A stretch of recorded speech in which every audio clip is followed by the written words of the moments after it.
E se Jesus te enviasse agora, você levaria fogo ou misericórdia? Nós estamos reunidos em nome do Pai, do Filho e do Espírito Santo. Amém.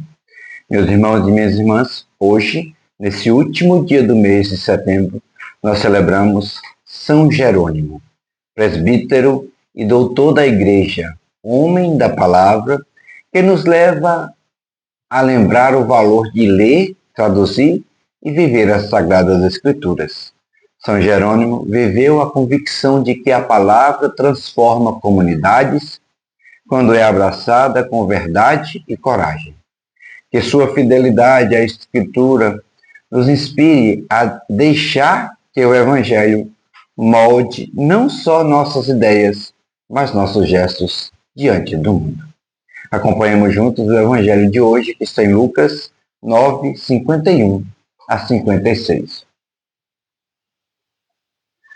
Quando se aproximaram os dias em que devia ser levado, Jesus pôs-se resolutamente a caminho de Jerusalém e enviou mensageiros adiante.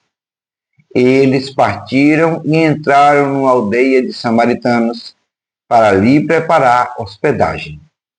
Mas não o receberam, porquanto o seu rosto estava resolvido para ir a Jerusalém.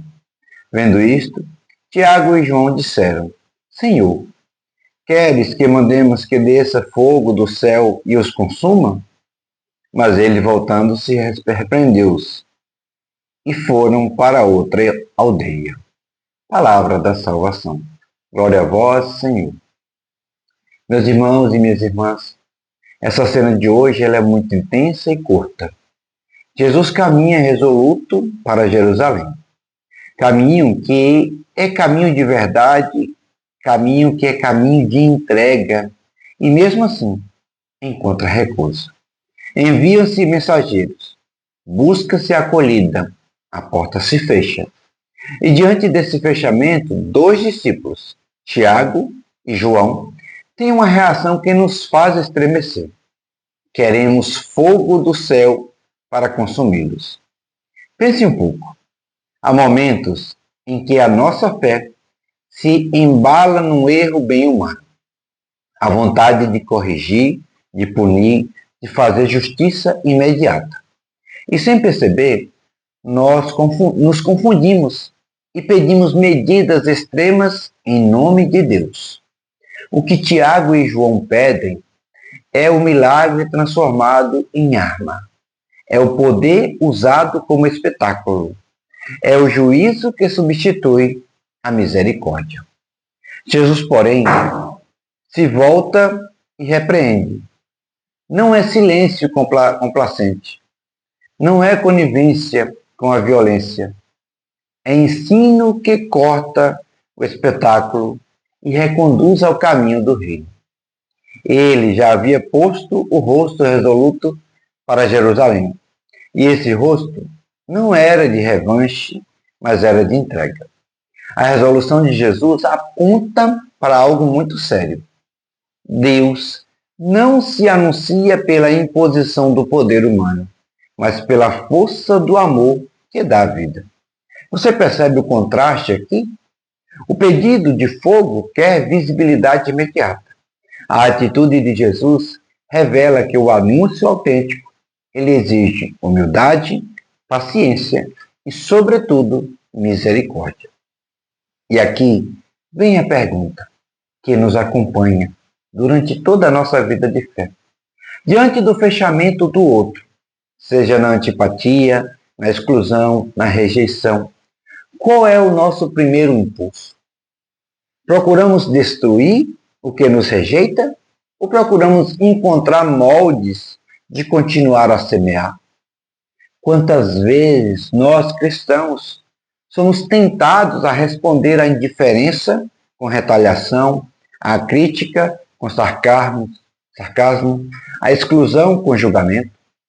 Não é raro transformarmos a defesa da fé em espetáculo de poder e esquecemos que o Evangelho cresce na persistência, na humildade, não na fúria vingadora. Agora, observe outro detalhe importante aqui.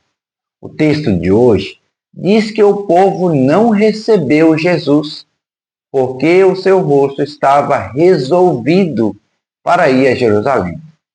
O rosto resoluto de Jesus mostra que o seu caminho já tinha um horizonte maior. A cruz, a entrega, a rendição salvífica. Havia algo maior que exigia prioridade. E isso nos ensina que às vezes não recebemos a acolhida não por culpa nossa direta, mas porque Deus nos chama para outras estradas, ou porque nosso projeto exige perseverança apesar das portas fechadas. Nem sempre a rejeição é convite ao fogo. Muitas vezes é convite à paciência, é a confiança no plano do Senhor, na nossa missão enquanto batizados. E então voltamos ao nosso próprio coração. Quando somos rejeitados, quando nossas iniciativas não encontram resposta, qual é a postura que nós cultivamos? Qual a postura que você cultiva? Ficamos magoados, amargurados, sedentos por revanche?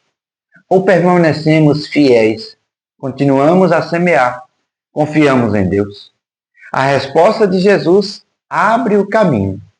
Ele não manda fogo, ele continua a missão com serenidade e autoridade de amor. E por isso nos chama a uma fé que não corporifica o ódio, mas encarna sempre a esperança. Quero nesse momento, meu irmão e minha irmã, que pense por um instante em algo prático. Qual foi a última vez que você sentiu vontade de mandar fogo em alguém, em alguma coisa? Isto é, de reagir com ira e não reagiu? Ou se reagiu, qual foi o resultado? Às vezes, um gesto pequeno de recuo, de silêncio, um telefonema de reconciliação, uma oração pelas pessoas que nos feriram, diz mais do reino do que qualquer retaliação. São Jerônimo, homem da palavra que celebramos hoje, nos lembra que é a verdade do Evangelho vivida com humildade que desmonta as estruturas de morte que querem muitas vezes viver em nossa existência de fé. E eu te convido a um pequeno compromisso essa semana. Quando sentir a vontade de descer o fogo, seja no trabalho, seja na família, nas redes sociais, pare, respire, escolha uma ação de misericórdia em vez de retaliação. Pode ser simples, uma mensagem de paz, uma pergunta gentil, um gesto que não alimenta o conflito. Se quiser, escreva aqui nos comentários uma situação que você sentiu esse impulso e que atitude escolheu ou escolheria. Sua experiência pode inspirar outro irmão, outra irmã, a optar pela misericórdia de Deus sempre. E é necessário fazermos esse exercício. Uma última lição que não podemos deixar passar nesse dia. A missão de Jesus, ela continuou. A repreensão não é uma derrota, é correção pedagógica. A história do reino não é construída sobre o espetáculo do poder, mas sobre a fidelidade serena ao caminho que Cristo traça. E quando encontramos resistência, isso é somente um convite, que vai ser sempre mantermos o rosto resoluto. Resoluto no amor, resoluto na verdade, resoluto na compaixão, no seguimento a Jesus Cristo. Que São Jerônimo, que traduziu e viveu a Sagrada Escritura com ardor, nos inspire a deixar que a palavra nos molde nas nossas reações do dia a dia, que a celebração de hoje nos ajude a escolher misericórdia em vez de vingança, e que a nossa fé se manifeste mais em atitudes serenas e persistentes do que em aplausos retumbantes. Assim seja. Amém. Meu irmão e minha irmã, espero que esse breve momento de leitura, de escuta e de reflexão da Palavra de Deus tenha te ajudado a reconhecer o quanto que é importante você parar, respirar, se colocar em oração, para assim você continuar agindo na sua vida de fé, cada dia mais, cada dia melhor, conforme a vontade de Deus. Assim seja. Amém. O Senhor esteja convosco, Ele está no meio de nós. Pela intercessão de São Jerônimo, desça sobre você, sobre suas atitudes e sobre toda a sua família, a bênção do Deus misericordioso no amor, o Deus que é Pai, Filho e Espírito Santo. Amém. Fique com Deus e até mais tarde, às 15 horas, com mais um momento do Santo Terço da Divina Misericórdia. Convido você a assistir um dos nossos vídeos que a gente tem aqui no nosso canal, onde somos questionados: quem é Deus para nós? Quem é Deus para você? Até lá, fique com Deus.